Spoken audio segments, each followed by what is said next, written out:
Welcome to ParaTruth.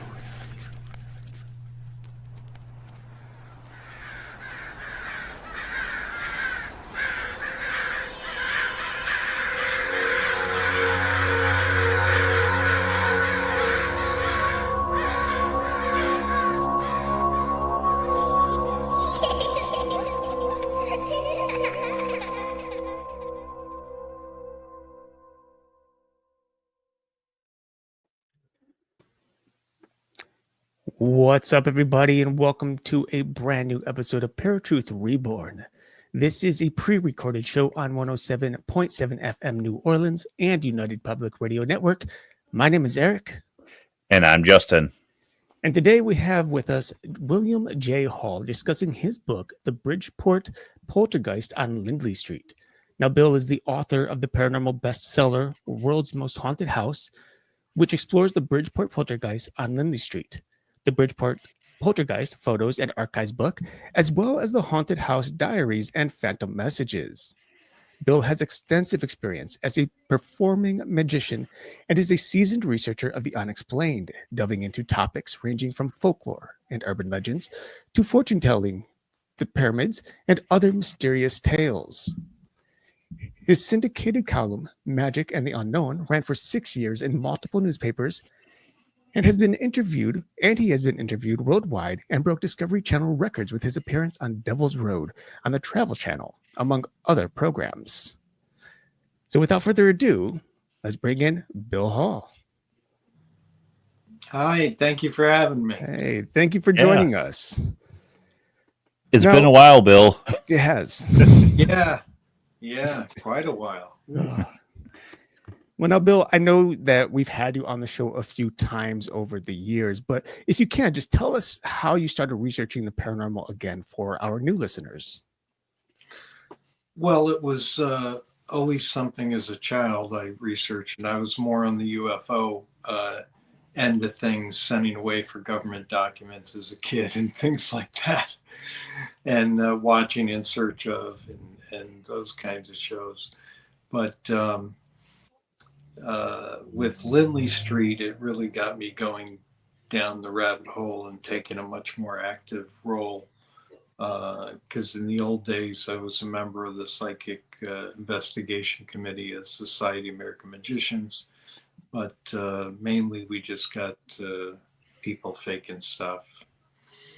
And so didn't get much, paranormal kind of things in that I guess to be expected. But and then with Lindley Street, that story just sparked I saw a Facebook post, and then I ended up Googling it, and after reading some of the newspaper articles about it, was convinced that maybe there was something there, and that got me going down the rabbit hole, and of the paranormal in general too. Now, this book is kind of a pair book to The World's Most Haunted House. So what made you want to come out with this book to pair with that? Well, over the years, people have asked me to release some of the transcripts, and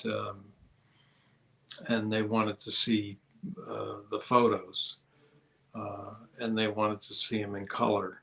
So,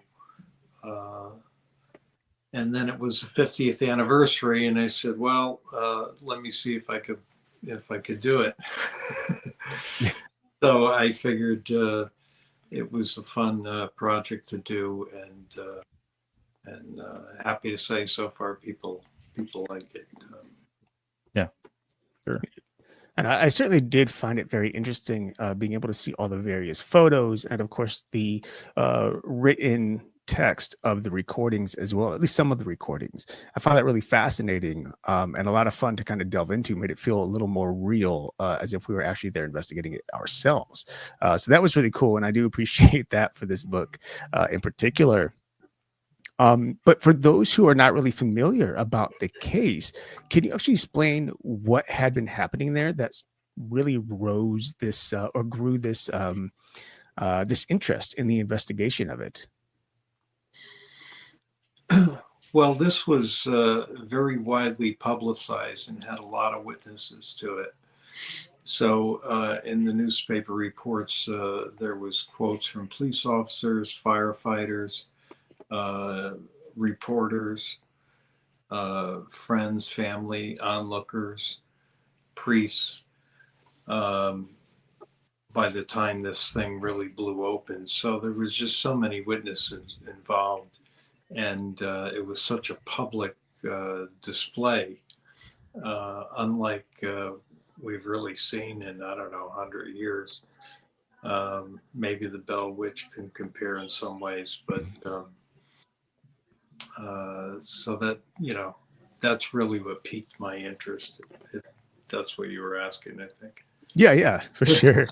Yeah, that really piqued my interest. Is it was huge, and of course I grew up in Bridgeport too, so I heard this story on the news when I was 10, and asked my dad about it, and he said, it's a bunch of baloney.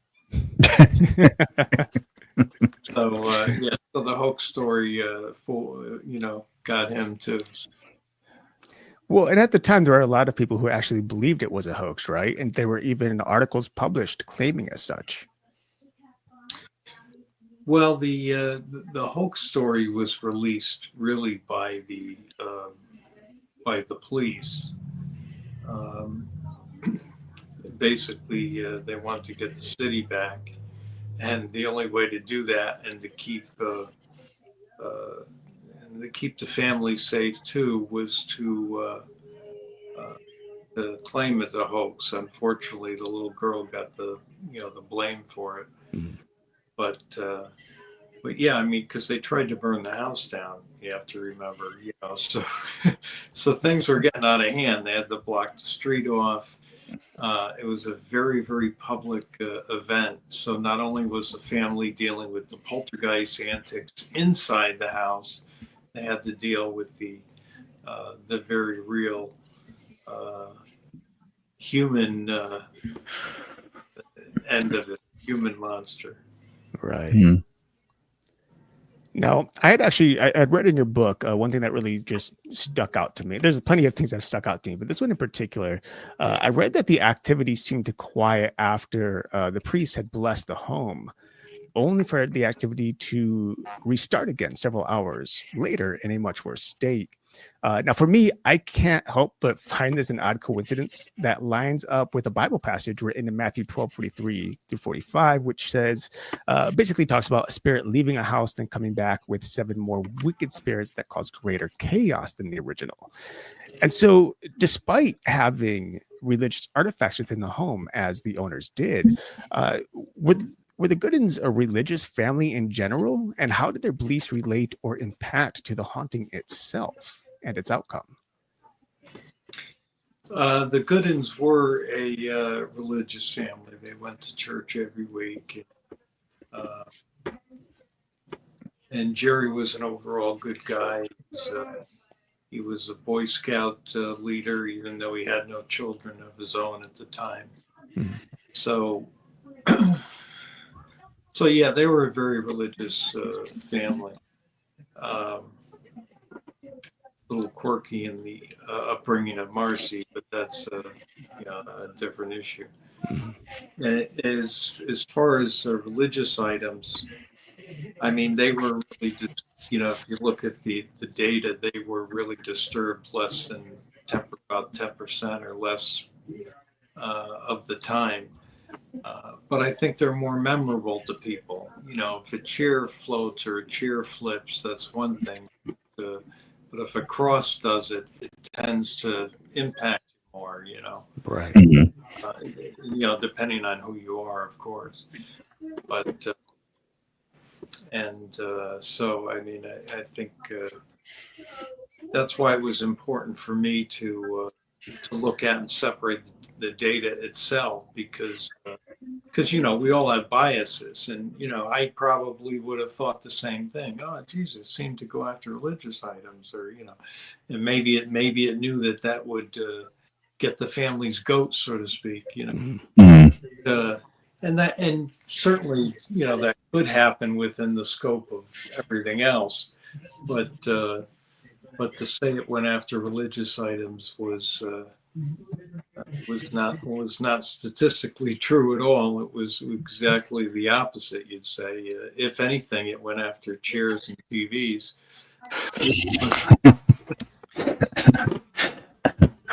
Now, you talked about that supposedly this was proven to be a hoax, then in turn was overturned with that.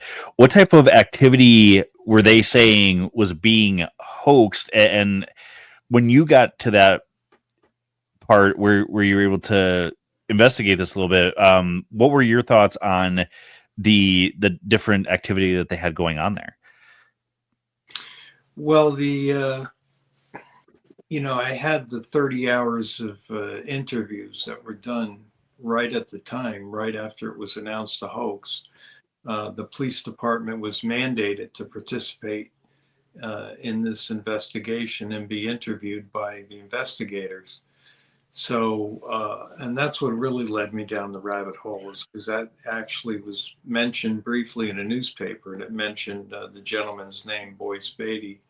And I contacted Boyce, and he ended up giving me 22 cassette tapes and a 9-hour reel-to-reel tape from the Bridgeport Police Department interviews.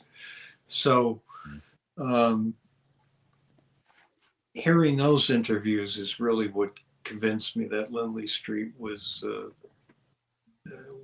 really what happened. You had multiple witnesses that saw the same things happen, and they were each interviewed separately. So it's one of the first times we had this kind of way to collaborate evidence, and that was really, really a high point of, from an investigator point of view, is to have this kind of 10 people saw it, and maybe one person didn't see it from the beginning, and one person saw it from the beginning, didn't see it in the end, and another one saw it from the end. But you put it all together. It's not like one person said it, or there's two people who said it. You've got sometimes a room full of people that witnessed it. Right. And things such as, Marcy being picked up and thrown across the room. Right. Yeah. Now, I mean, speaking of Marcy, there is evidence that suggests the poltergeist had revolved around her. Is that factual? And why do you think so many hauntings seem to revolve around children generally? Because I think that's pretty prominent, especially in poltergeist-like activity. Yes, you're definitely correct. And poltergeist activity, and normally it's a girl over a boy, 2-to-1 of the cases we know of course. But yeah, in a poltergeist case, the focal point in this case, as in a classic poltergeist case, would be Marcy, the little girl. Had plenty of repressed feelings, being very shy and introverted and picked on in school. She was adopted after the parents, Laura and Jerry, had death of their son at age 6. And he was sick the whole time, basically. So they were smothering her parental wise. And then she got beat up at school, and she was stuck at home with the mother, who she didn't get along with because the smothering and everything. And after about 6 weeks of that, that's when the poltergeist activity really exploded. Before that, there was things that were going on, but it was milder. Well, there was the knockings on the inside and outsides of the walls. Those started 1971 to 1973. And it became really public in November of 1974. So just to give you an example, so there was some things going on, but not not in the relation of poltergeist activity like what exploded after that period of trouble with Marcy, who was just about 10 at the time, going to be 10. Right. I mean, as an investigator, thinking back to those early times where there were just like the rapping on the wall, the knocking, were just subtle things, only to have it explode later. Like, do you have any theories as to uh, whether or not it was once? I mean, obviously, poltergeist could be multiple spirits, but do you have any theories as to whether or not there were more spirits that became involved later on as these incidents with Marcy started? Oh, or do you think these spirits had always been there and just happened to build up on energy as things progressed in Marcy's life, especially with all the negative outcomes that were happening? Well, I think it's as my a dear friend who recently passed, and one of the witnesses in Lindley Street, Paulino, had said, it's like ringing the dinner bell for these things. Um, Personally, I think that the theory is, she's sending out these frequencies, and somehow it attracts these things, and they come through. And of course, how and who they are and that sort of thing, then you get into a bunch of conjecture, but we don't know if they want to be here even. I try to look at it from every angle. Right. It seems like it's a negative relationship though between the little girl and the item, but it did pick her up and throw across the room too. So I mean, it I know, at least on a conscious level, I don't believe she's involved. Right. Now, if I remember right, were the Warrens involved in this case? Yes, they were called in. Mary Pascarella, who was a member of one of those psychic committees down in New Haven. I forget the name of it, but she was nearby and called Ed and said, Ed, you got to get down here. There's a really bad poltergeist case. And he said, well, we're pretty busy. Is this like the real deal? I mean, is this, what do you mean? What's going on? She goes, well, there's, police cars and fire engines, and so he says, whoa, okay, so they go and get Father Charbonneau, and Paulino is on his way there. He was hoping to have dinner because Lorraine was legendarily a very good cook. But instead, they all headed over to Lindley Street, and the Goodins never heard of them, but let them in because no one else was able to help so far. So figured if they could be of help, why not give them a shot? And that's kind of how they got involved. Mm-hmm.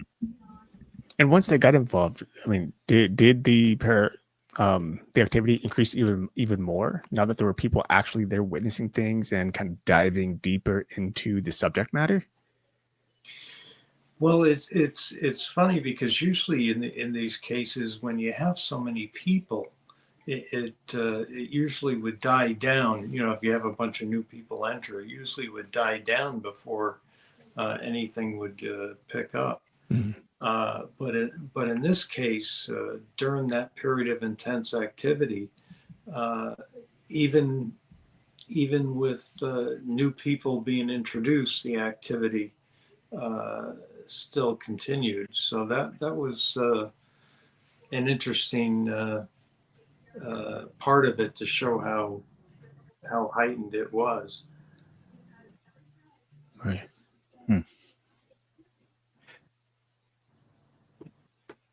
Now, originally it was believed that the house was sold. However, after further investigation, that was found to be false.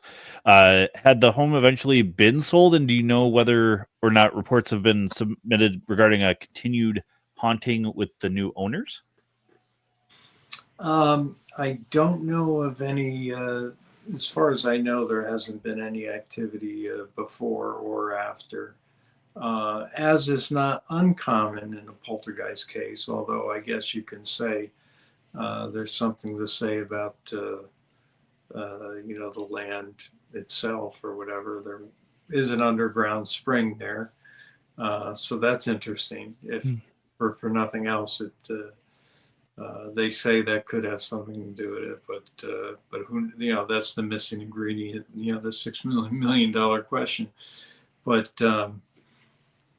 I suppose if you get, I think if you got the right family in there, the right people or the wrong people, I should say, then sure, maybe you can stir up something again, open something up.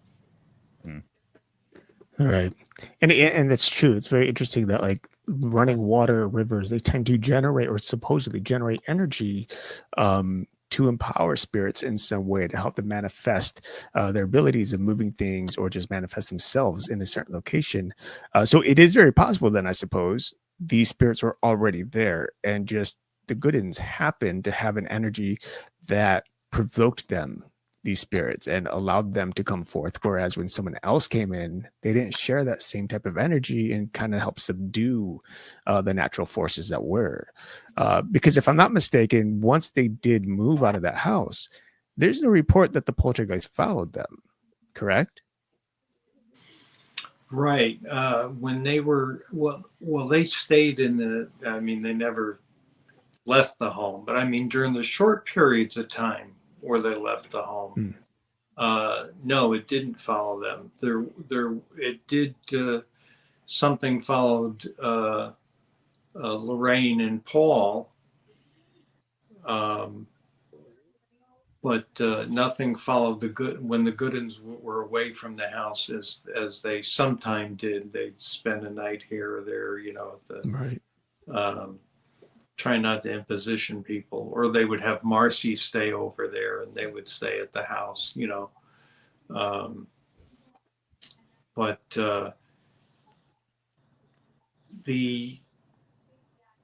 when they were away, there was no reports of activity at where they were staying, in other words.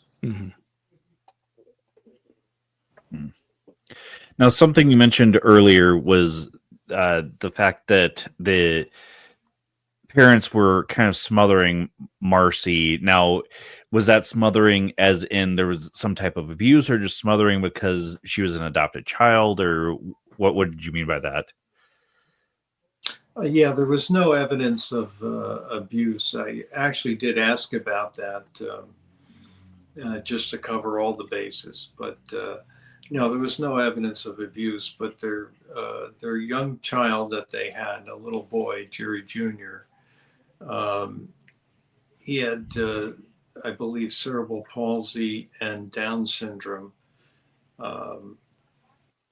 And he couldn't walk or talk as normal, and he was sick a lot. They had a brace so they can carry him.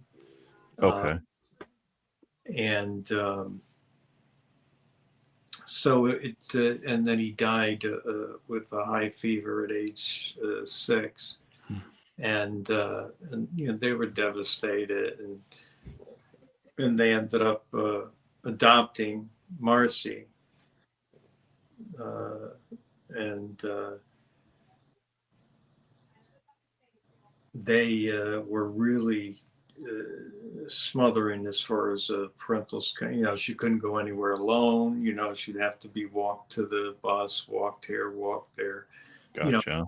And you're shy and introverted, and then you're going to be picked on top of it, and so Right. yeah, so that was part of that whole dynamic, and the mother had to be everywhere. Right. I mean, and that would make sense, losing a child, that you would end up smothering another child that you have, because you never know what could happen. If they didn't expect their son to pass away, then they're worried about their daughter as well. But uh, it really does seem likely then that there were not only Marcy's emotions involved with this case and the energy of the poltergeist, but also we're talking about possible depression or anxiety with the parents who would smother her, who are worried about her constantly.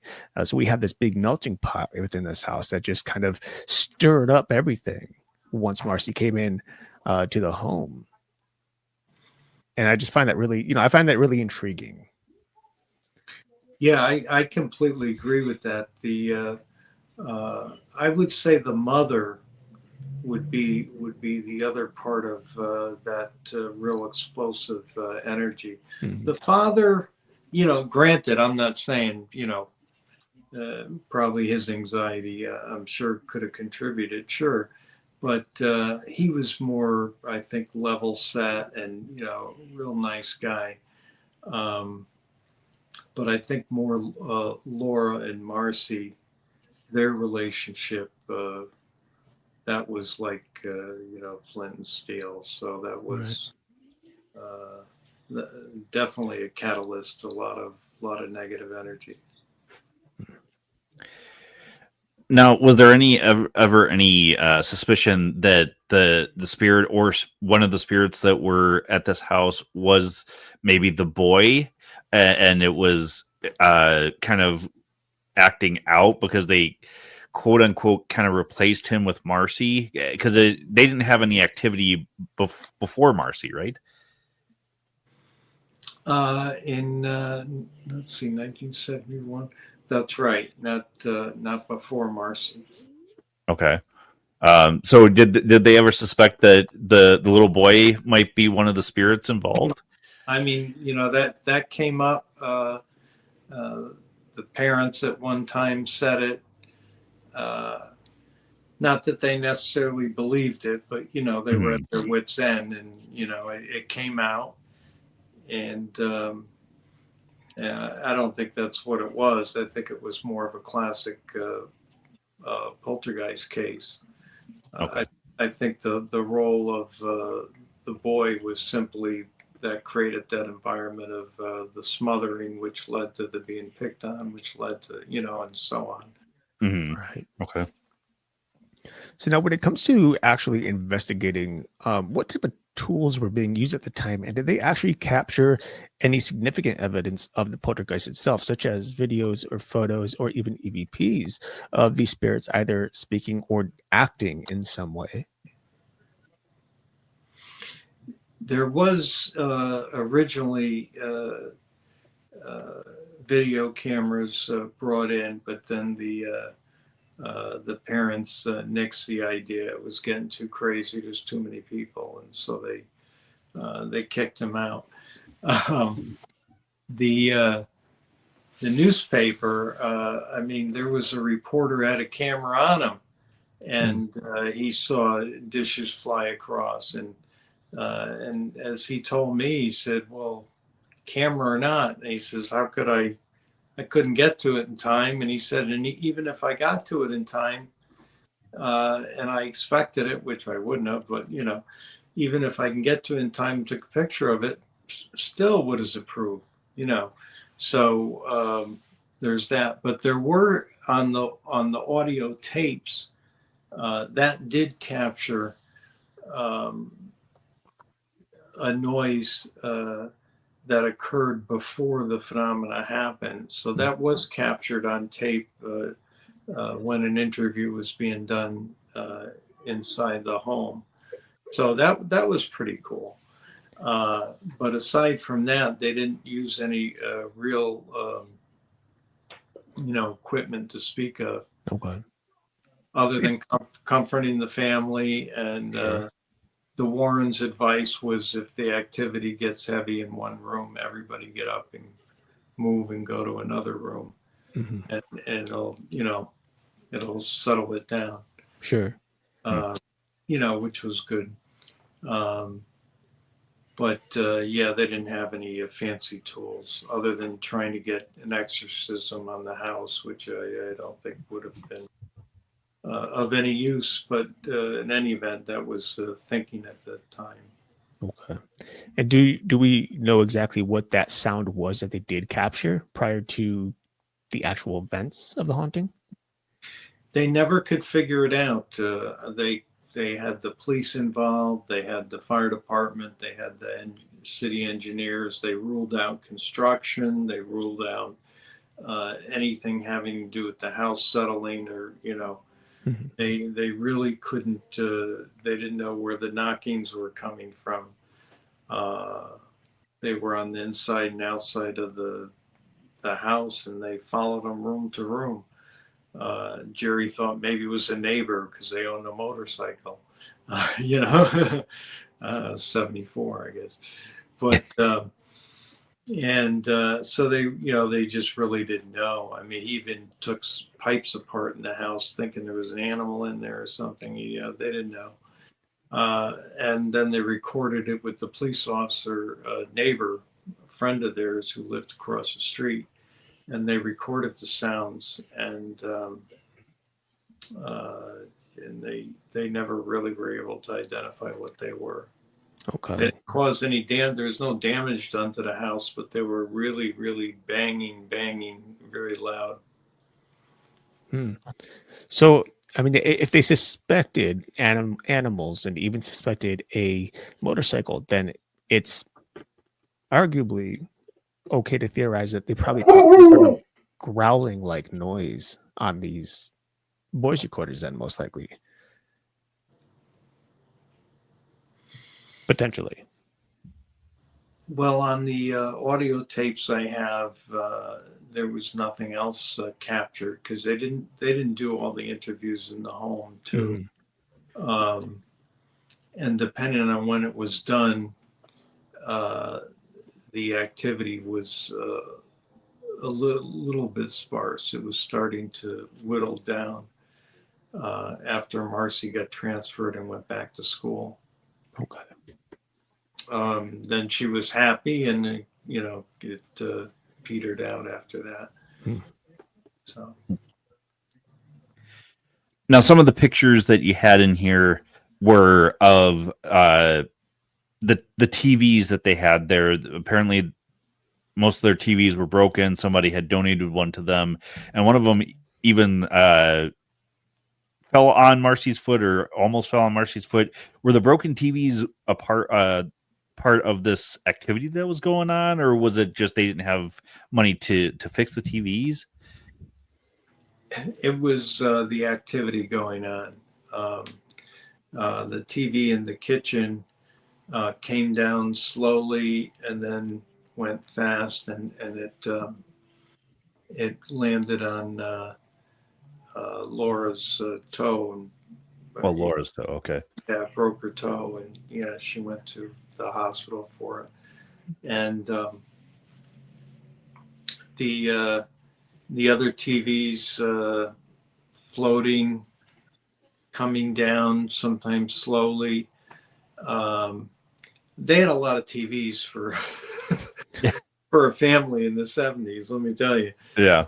But even still, could you imagine going to your neighbor, because that's what they did. They went to their neighbor, Tom Lashley, and they, could you imagine saying, hey, do you mind if we borrow one of your TV?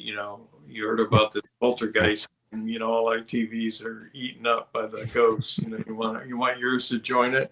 Yeah. I think what's really interesting about these TVs too, because for those of our listeners, we're not talking about obviously TVs that we have in 2025 that are light and often flimsy and easily tip over. I mean, in the 70s, TVs were big, they were heavy, and they were pretty darn stable. So to have a TV tip over slowly and then be pushed quickly, wouldn't make sense for it to naturally do that unless the legs gave out on it. Now, I know I had a TV from the 70s for a long time, and that thing was, I mean, it could have basically been a dresser, if nothing else. It was huge, huge and heavy. It took easily 2 people to lift that thing up the stairs. Whereas today, 25 pounds, maybe 30 tops for many of our big giant 70-inch TVs and whatnot. So I do find that very interesting in the fact that these particular TVs would just tip over. And even if one were to try hoaxing such a thing, it would take a lot of force to actually pull those things over if you're using some sort of invisible wire or anything like that. And I think you would agree, being a magician yourself and understanding how that all works. So as you were like kind of studying the investigations and doing your own investigation, like how did your skill as a magician kind of like help you to determine? Oh, I'm so sorry. I don't know. Speaking in tongues. How did your skill as a magician help you to determine that this was particularly a real haunting that was causing this type of mischief rather than some sort of fake? Yeah, I had to look at the totality of the evidence, what we're looking at. And some of the things that stood out was there was multiple things happening in all of the rooms at once, with witnesses in each room. And, you know, when you look at the combination of those things and what was happening, like, sure, I can make a refrigerator float, but in the conditions that they were having this refrigerator float, it would be very, very difficult. Mm-hmm. And especially nothing anyone would be able to pull off, not to put the good ones down, but I mean, you know, he wouldn't be able to figure out how to do that. Right. And, you know, a picture flying off the wall, yeah, that's not too impressive in itself. So you have to look at the totality of what's happening. And after hearing from all the people who were there, and there was so many, I think about 68 or so firsthand witnesses, and plenty secondhand. You get into that. But, you know, when you listen to what the witnesses are saying, and that I think is what really separates it. The other thing that magic helps with is people are going to tell you what they experienced, which is not necessarily what they saw. Mm-hmm. So I think it's important. And Boyce Beatty did a very, very good job during these interviews of not asking, you know, oh, so the table flipped over. Yes. And that's it. Writes down table flipped over. No, he really went into it and said, well, wait, when you say the table flipped, you know, what exactly happened? You're staring there, the table's there. Now what's next? And did it fly up fast? Did it fly up slow? You know, did it fall within the regular speed you'd expect it to fall, or did it fall slower or faster than normal? You know, he really went into detail, and that's what's important, because otherwise people are going to tell you, you know, what they saw, which is an interpretation. It's not going to give you the detail you need to really know what happened. Right. So those are, I think, the two main things that it's helped me with in looking at this case or anything. Okay. Now, was Marcy always in the room when this activity was happening, or did it happen while she wasn't in the room? That's a great question, because I crunched the data on that too, and more than half the time she wasn't even there. Okay. So, yeah. So, and even when she was, well, sometimes she was there and she was actually the center of it. Her floating up in a chair, being thrown across the room, or having a chair flip with her in it. But no, that's a great question, and that's a question I had. So I went through the incidents as they were all recorded, and yeah, I forget the exact percentage, but definitely she wasn't there for quite a lot of them. Okay. And I would imagine that at some point, um, when she was in the room anyway, there's probably some speculation at the time that she had some sort of telekinetic powers and capable of moving these things. Because if I'm not mistaken, right around the 70s and a little earlier, there was some belief that people did have that power. And if I'm not mistaken, I believe you also wrote in the book that of all of your studies, there is no one who's proven to be telekinetic and able to levitate things legitimately with their mind or other source outside of, you know, um, faking it, using various devices to help create the illusion. So was that something that you found in the research that was discussed, that perhaps this wasn't spirits at all, but some sort of power that she had at one point?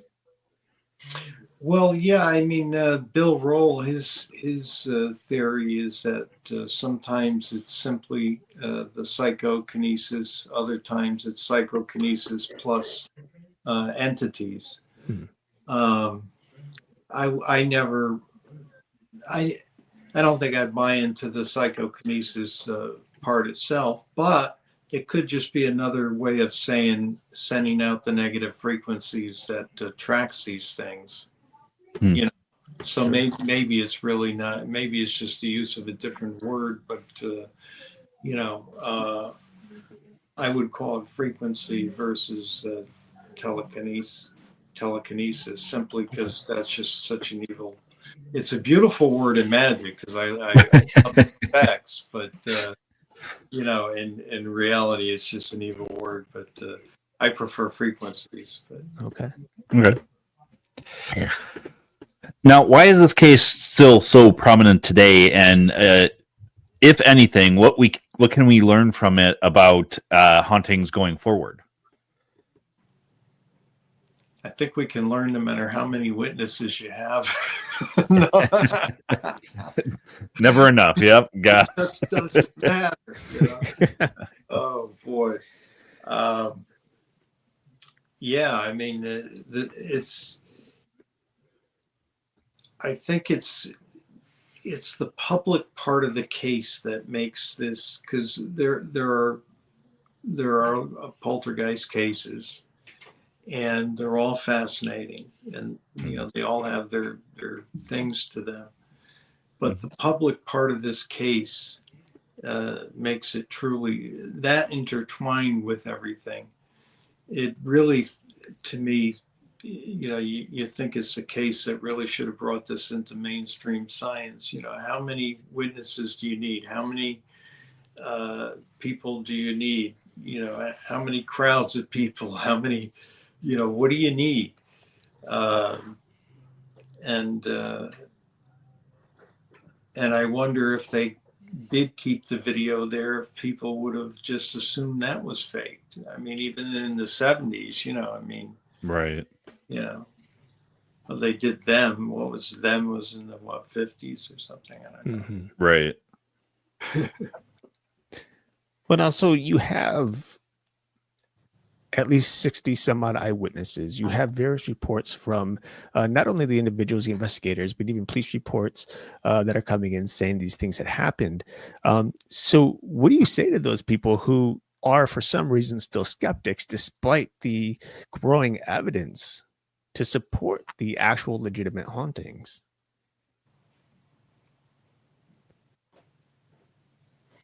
I mean, I usually would tell them to read my book, but and if that doesn't do it, I mean, to me, that's better proof than being there. Right. Well, not if I had a lot of other people with me, but I mean, if you witness something yourself, sometimes you double guess yourself, was I hallucinating, or, what was that, unless it's persistent, of course. Right. But in a case like this, it's almost better than that, because I had that confirmation over and over and over and over in many different ways. Mm-hmm. Yeah, and even if these stories were falsified, you would start to see varying differences to each interview. and yet they all seem to line up pretty accurately. So such a thing like is just, it's very rare, to create some sort of some falsity towards this, is making it a fake poltergeist or whatever, when you have that many people. And it's even harder to deceive that many people when they're all in this little room, this little house, because this house is not very big at all. It's a very tiny house. But to have that many people in this house and witness these things, surely somebody would have noticed something awry, right? Somebody would have noticed, oh, this is a wire over here, or this is being faked there. But that didn't happen. Instead, these are all very legitimate events that people had seen, they witnessed, and it drove them to learn more about it and see what they could do to help. Yeah, and they were, the police did an amazing job. I mean, when they saw the TV float and come down and turn and stuff, they went over and saw the dust on top and knew that it couldn't have been dragged by a string or something, because it would have scraped the dust, and it didn't. It just turned right where it was. So they were very, they noticed those little details. Same thing with the refrigerator floating. I mean, they went to the basement, they looked on the ceiling, they tilted the fridge, they looked at it. They didn't just run away screaming. Right. So they did a very good job, I would say, in respect to just trying to figure out what was causing these things.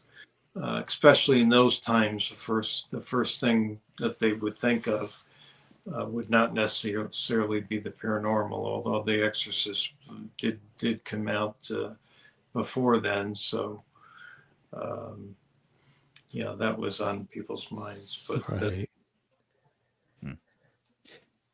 Now, Bill, coming out with both of these books, The World's Most Haunted House and The Bridgeport Poltergeist on Lindley Street, the 50th anniversary, Investigator Companion.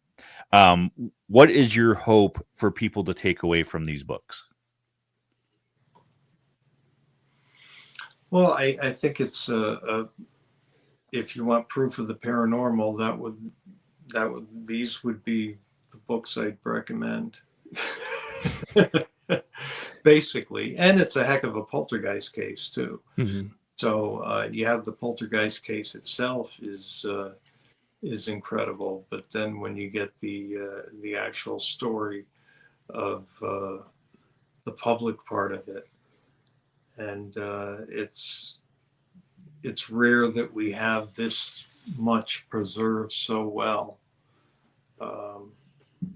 It's like the Bell Witch case, but a lot of that's lost in antiquity, and it's like the Roswell haunted houses, which is pretty rare in and of itself. Yeah, right. But what I find really interesting too, though, about this haunting is, as you said, it was very prominent within media, and there was even a point in which there were anywhere from 1,000, even up to 10,000 individuals in a crowd who are surrounding this house, trying to see something or learn something new. So this wasn't like a small little tucked away haunting that nobody knew about at the time. This is something that was huge and very widespread in knowledge about. And so you had a lot of people coming to see things. And it's very possible, despite the 60 some odd witnesses, there might have been a whole lot more out in the crowd who had seen things through the windows, who hadn't come forward and shared what the events were that they saw. Yes, that's true. I know for a fact there's one or two, at least a few people that I've spoken to, and that I think are sprinkled in the book somewhere, that saw the swan move outside in the house. Those two decorative swans move like that. Yeah. And I'm sure that there are some police officers that, like one had reported guttural sounds being heard, but I don't have a police report on him. There's no report. Sure. It's just, word of mouth. Yeah, it would be, I'm sure there are even more. definitely. Yeah. And, you know, and I come across that. When I say secondhand, you know, it's like, oh, I dated the chief's daughter, and I heard at the dining room table, blah, blah, blah. And then you have someone else, and when you start having multiple people say the same things, you start getting some more insight into it. Right. So it never ends. Yeah. Well, then on top of that, like you mentioned the swans, but there's also eyewitnesses who claim, or at least the family who claim that the family cat had actually spoken a couple of times during the haunting as well, like verbally spoke words, which to me is mind blowing because that would be horrifying. I think, you know, to have your cat Yeah. talking to you, saying things like, "What was the one was Jingle Bells?" If I'm not mistaken, said it or sang it or something. That's wild to me. Yeah, I mean, I don't think the cat actually talked. Sure. I do think there was audio phenomena, and Jingle Bells was one of the things heard after Marcy hit her head, after she was flown across the room and, you know, hit her head. Help was heard, and in the direction of the kitten. So I think you get the proximity effect. You know, I think Jerry would say that the cat would come up the stairs and make these horrible sounds and say, "Go away, you dirty Frenchman," and, you know, things like that. Sounds like something a cat would say. Yeah, so we're not sure. Yeah, we're not sure about that part of it. But I don't think the cat talked. But I do know that ABC and NBC and, you know, the major, they all had microphones there saying, you know, "Hey, cat, say we heard you could talk."